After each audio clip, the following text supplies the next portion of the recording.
эмне үчүн мен уялышым керек? Соопчулук үчүн. Адам бышкан сайын башын жерге ийип жүрүш керек деди.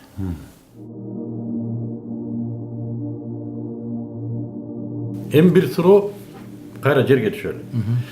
Сиз мамлекеттик бийликте экинчи адам болуп турган кезде мен бир жолу өзгөндөн өтүп калдым. Кадахам Кемсанбаевич. Пешин намазы келип калган экен. Бир мечитке токтоп намаз окуп алайын дедим.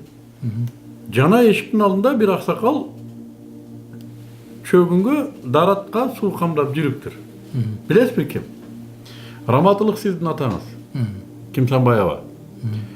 Катардагы жөнөкөй адамдарга, намазга келип аткан адамдарга мамлекеттик катчынын атасы даратка суу камдап жүрөт.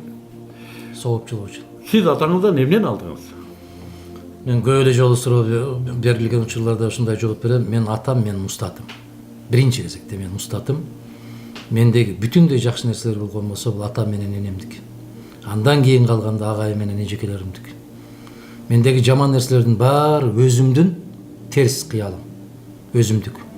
Жакшынын баары атам менен энемдики, элдики, жамандын баары өзүмдүк, тилекке каршы. Мен ушул атамды азыр рахмат сизге айтып калдыңыз. Мына ошо киши менен көп эле жанагы жумуш иштери менен барып калганда, башта депутат болуп жүргөндө көптөгөн депутаттар менен чогуу барып калганыбызда тизесине чейин былай кечип, ошол жерде күрүч айдап, таш терип жүргөнүн көрүп, мага көптөгөн кишилер, депутаттар айткан. Ушул жерде иштетпей эле койбойсуңбу деп. Эми уят. Атаңды иштетпей эле койбойсуң. Эми уятко атаң ушундай болуп карачы. Кетмен көтөрүп жүргөнүн карачы деп. Эмне үчүн мен уялышым керек? Мен эмне үчүн уялышым керек? Ал киши өмүр бою мектепте мугалим болуп иштеди да, пенсияга чыккандан кийин мугалим болуп иштеп жүргөндө да колунан кетмен түшчү эмес. Дыйканчылык. Биз өз оокатыбызды өзүбүз кылчубуз. Ошондуктан өз эмгеги менен жасап аткандан кийин биринчиден ажыга барам деп ошол жердин баарын ташын терип кийим кайтты. Бир 70 тележка таш тердим деп. 70 араба. Араба. Чоң трактор менен ушул таш болгон жерде ушуну алып тердим. Неме прицеппи? Прицеп. 70 прицеп таш. Таш. Ошол баарын терип, баягы сууну агызып, ошол суу менен кошо келген кумдардан жер топтоп, ошол жерге дыйканчылык кылып, анан биринчи ажыга кетип баратканда мен ата монол ажыга ушуга чай ичип коюңуз десем албай койгон. Анан мен дагы бир жакын жигит ошо атамды алып барып, баягы жерге акчасын төгүп атканда $100 жетпей калган экен, $50 жетпей калган экен. Мына Айшата деп $100 бере койсо албай түртүп коюп, жанындагы өзү менен чогуу бараткан бир кишиден алыптыр. Анан ал өтө капа болуп, сыртка чыгып алып, менден албай тиги кишиден алдыңыз десе, балам, сенден алсам, сиз кайра кайтарып берип атканда албай коюп мени уят кыласың.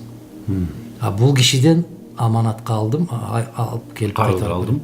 Мен үйдөн чыккандан баштап канча күн Аллах насип кылган болсо зиярат жасап, ажылыкты бүтүрүп, кайра үйүмө киргенге чейин бир күкүм нан маңдай теримсиз табылган акчадан оозума салбашым керек деп. Аллаху акбар. Мына ушул принцип менен кетти. Экинчи жолку кеткенде да ушул принцип менен кетти.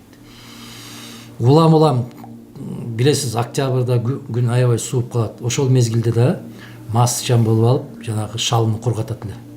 Өзү кечип жүрүп, күн тийген жакка кечип жүрүп. Ошондуктан мен атамдан нени алдым? Биринчи кезекте мына ушундай мээнеткештик. Биринчи кезекте ушундай мээнет жасап, бардык тапканымды, балам, мен ушундай болуп калганда айтчу эле, балам, мына жетекчи болуп атасыңар, башка болуп атасыңар, мунага чай ичип коюңуз, балдарыңызга кичине белек алып койдум эле десе, ошону алып келип неберелеримдин оозуна салба дейчү. Неберелердин оозуна салба. Экинчиден мен өткөндө интервью бергенде айттым, шалны билесиз да сиз, көптөгөн кесиптештерибизге караганда шүгүрчүлүк сиз билесиз. Шалы десем өткөндө чочуп кетти да ал эмне депчи. Мен бир барып калсам, ошол кетменин көтөрүп адаттагыдай эле талаада жүргөн экен, дача деп коебуз, ошол жерге барып анан отуруп чай ичип атып экөөбүз аябай кучакташып, жытташып, сүйлөшүп отуруп мага айтты: балам, могул беттеги шалыны кара да, бул беттеги шалыны кара. Эмне айырмасын көрүп атасың деди. Анан мен өзүмчө ойлоп атам да, бир эмес эки университетти бүтүргөн киши болсом, бир эмес эки дипломум болсо, эми ушуну мага суроо берип атасызбы дегендей кылып, могул жактагы шалы быша элек, бул жактагы шалы бышып калыптыр дедим. Өтө өзүмдү мындай сезип, мына көрдүңүзбү дегендей. Десем: балам, силер формасын көрөсүңөр деди. Маңызын көрбөйсүңөр деди. Эмне айырмасы бар деп суроо койдум деди.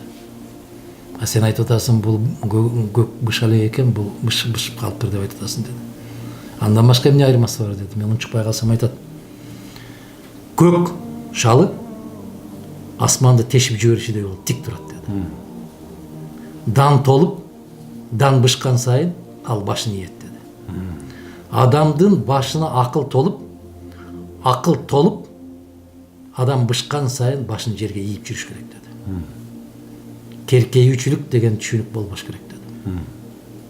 Бул камдык. Бул ошол канчалык дан толгон сайын ийилеткен да, оор болуп баштайт экен. То есть толбоду жана кекирейген бул хам. Ал ошондой да пайдасы жок. Аны же мал жебейт, же адам жебейт.